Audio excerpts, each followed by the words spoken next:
Summer, 1940. Somewhere over the English Channel, a Spitfire pilot has a German fighter dead in his sights. He pushes his stick forward. Hard dive, full throttle. His thumb is on the trigger. Then, silence. Not enemy fire, not a mechanical emergency, just silence. His Rolls-Royce Merlin engine, all 1,000 horsepower of it, simply stopped. 2 seconds, maybe 3. The German pilot glanced back, saw the British fighter falling behind, and vanished into the clouds. He didn't need to shoot. He didn't even need to worry, because he'd learned something the RAF hadn't figured out how to fix yet. He knew that whenever a British pilot pushed into a dive, his engine would die. Every German pilot in the Luftwaffe knew it. They called it the English disease, and the RAF had no answer. Until a woman on a motorcycle showed up with a brass washer the size of a coat button and changed the entire war. To understand what Beatrice Shilling fixed, you need to understand what was breaking. The Spitfire and Hurricane, Britain's frontline fighters, were both powered by the Rolls-Royce Merlin engine. A magnificent machine, a work of engineering art. 12 cylinders, liquid-cooled, supercharged. It gave the Spitfire its speed, its climb rate, its bite. But it had one catastrophic flaw baked into its design. The Merlin used a float chamber carburetor to feed fuel into the engine. Under normal flight, gravity pulled fuel downward into the chamber, and everything worked perfectly. But combat wasn't normal flight. The moment a pilot pushed his nose hard down, into a dive, into an attacking bank, into any negative G maneuver, physics turned against him. The sudden force threw the fuel upward inside the chamber. The float dropped. The needle valve opened wide. Fuel flooded the system. The supercharger drowned. The engine cut out.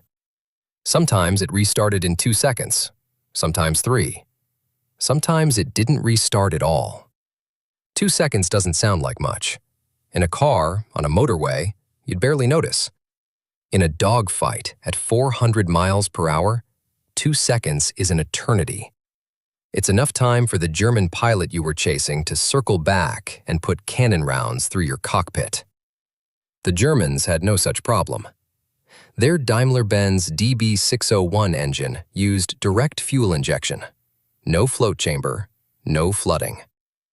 A Messerschmitt Bf-109 pilot could roll inverted, dive straight down, pull negative G for as long as he wanted. His engine never flinched. Luftwaffe tacticians turned this into standard procedure almost immediately. When a British fighter gets on your tail, dive. His engine will quit. You escape, or you turn around and kill him while he's helpless. It worked, repeatedly. Devastatingly. RAF Fighter Command knew about the problem. Engineers had flagged it in reports going back to 1937. Rolls-Royce was developing a new pressure carburetor to solve it properly. Estimated delivery? 1943. The Battle of Britain was happening right now. Beatrice Shilling was born in 1909 in Waterlooville, Hampshire. Her father was a butcher.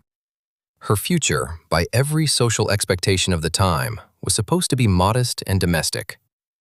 Nobody told Beatrice. At 14, she spent her savings on a broken motorcycle, not to ride it, to take it apart. She stripped it down piece by piece, learned what every component did, and rebuilt it on her bedroom floor, better than it had been before. That motorcycle became her classroom. She learned things no textbook could teach. How an engine sounds under stress, how it behaves at the edge of its limits, how to feel a problem long before the instruments catch it. She went on to earn an engineering degree from Manchester University, one of only 2 women in her graduating class in that discipline.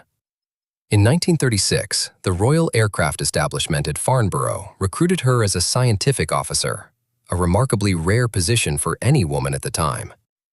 But before all of that, she raced. At Brooklands, the famous concrete track in Surrey, Shilling pushed a supercharged Norton motorcycle to 106 miles per hour around the banked circuit. She earned the Brooklands Gold Star, awarded only to riders who lapped the track above that speed. Only 3 women in history received it. Racing didn't just give her trophies, it trained her instincts.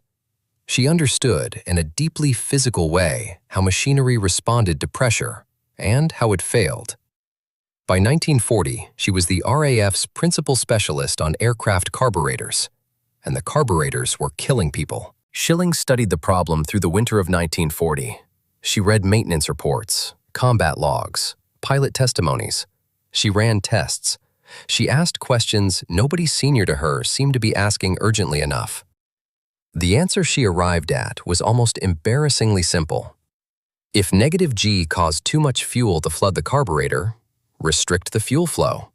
Not cut it off, just limit it. Size the restriction precisely so the engine still received everything it needed at full combat power, but not a drop more. A small brass disc, a hole machined through the center to exact tolerances, fitted into the fuel line just ahead of the carburetor. It could be welded in place without removing the aircraft from service. She machined the first prototypes herself, tested 17 different hole diameters, ran bench simulations for weeks. The optimal measurement was a fraction wider than a millimeter. Bench tests were decisive. Engine cutouts during simulated negative G maneuvers dropped from several seconds to an unmeasurable fraction of a heartbeat. Too brief to affect combat performance. But a test bench wasn't the sky over the English Channel. Shilling needed a real aircraft, a real pilot, a real fight. The problem was that installing unauthorized modifications on RAF aircraft was a court-martial offense. Official certification required committees, reviews, paperwork, and months she didn't have. Shilling loaded her Norton motorcycle with tools and a set of brass restrictors and rode 40 miles to RAF Biggin Hill. She found the chief ground crew sergeant, a man with 16 years of experience maintaining Merlin engines, hands that knew every bolt by feel. She explained what she had, what she'd done, what she needed. She told him she had no authorization. He turned the small brass disc over in his fingers for a long moment. Then he picked up his tools and walked toward the flight line. The first aircraft fitted that morning belonged to a New Zealand flight lieutenant with over 50 combat missions to his name. He'd reported engine failure 4 times in recent months, each time during a diving attack. He didn't know about the modification. Shilling made that choice deliberately. If the restrictor failed, if the weld cracked, if the hole dimension was wrong, if the engine starved, she wanted every consequence to fall on her. She stood at the edge of the airfield and watched him take off. Then she waited. 2 hours and 17 minutes later, the Spitfire reappeared. It landed cleanly. The pilot climbed out grinning, the way pilots grin when something unexpected has gone right. He'd encountered 2 German fighters over the channel. They'd spotted him, engaged, then dived when he got close, the standard escape tactic. He'd followed. Full negative G, stick all the way forward. The Merlin never missed a beat. He'd closed to gun range. He'd scored hits. He'd watched a Messerschmitt limp toward France, trailing smoke. He told the ground crew he wanted whatever they'd done to his aircraft done to every Spitfire in the squadron. Word moved through fighter command within days. Air Vice Marshal Keith Park, the man responsible for every fighter squadron defending London and the Southeast, got the combat reports from Biggin Hill. He called Shilling directly. He didn't ask for an explanation. He didn't raise the question of unauthorized modifications. He asked one question. How fast can you fit this to every aircraft in fighter command? Shilling calculated on the spot. 43 stations, thousands of engines. Trained teams at each base, prioritize frontline squadrons, work continuously. She said 6 weeks, maybe 5. Park gave her 4. She assembled a small team of engineers, plotted a route like a military operation, and rode her Norton to every fighter station in southern England. Biggin Hill first, then Hornchurch, Kenley, Tangmere, North Weald, Manston, Hawkinge, and dozens more. She trained every ground crew personally, supervised every first installation, measured every weld, checked every hole diameter, rejected any restrictor that didn't meet her specifications exactly. She slept in hangars when there was time to sleep. She ate on the road when there wasn't. She rode through English spring rain and, on more than one occasion, the aftermath of German bombing raids. Some stations welcomed her. Some didn't know what to make of a civilian woman giving technical orders to RAF mechanics. At one base, a wing commander refused to allow the work until she produced Air Vice Marshal Park's written authorization. The installation proceeded. By March 1941, every Spitfire and Hurricane in Fighter Command had been fitted. Officially, the device was called the RAE restrictor.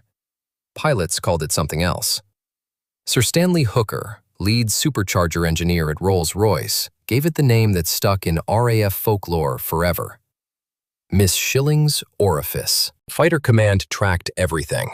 Every engagement, every kill, every loss, every engine failure. Before the restrictor, engine cutouts occurred in roughly 40% of all diving attacks. The kill-to-loss ratio for British fighters hovered just above 1-to-1.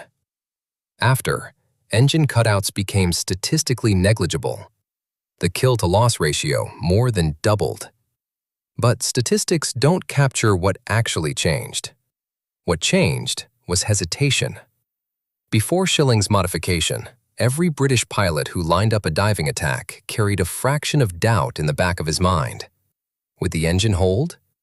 Experienced pilots had learned, consciously or not, to hold back a little, to not fully commit.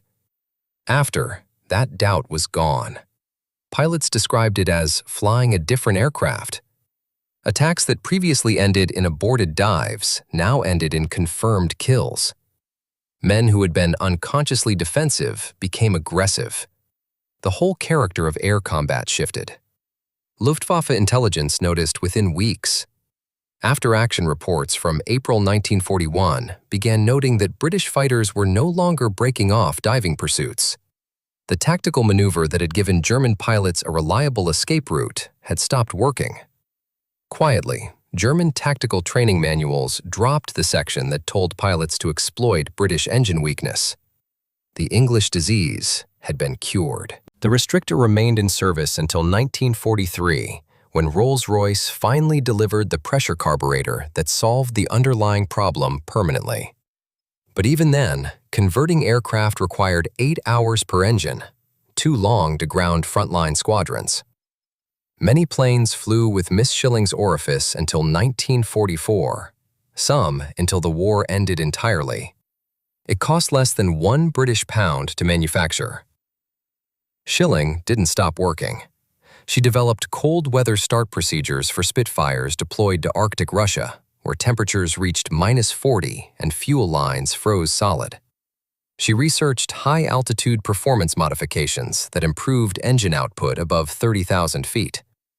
She worked on the Blue Streak missile program after the war. She published research on wet runway braking that prevented a different category of accidents that had become the next serious killer of pilots. In 1948, she received an OBE, Officer of the Order of the British Empire.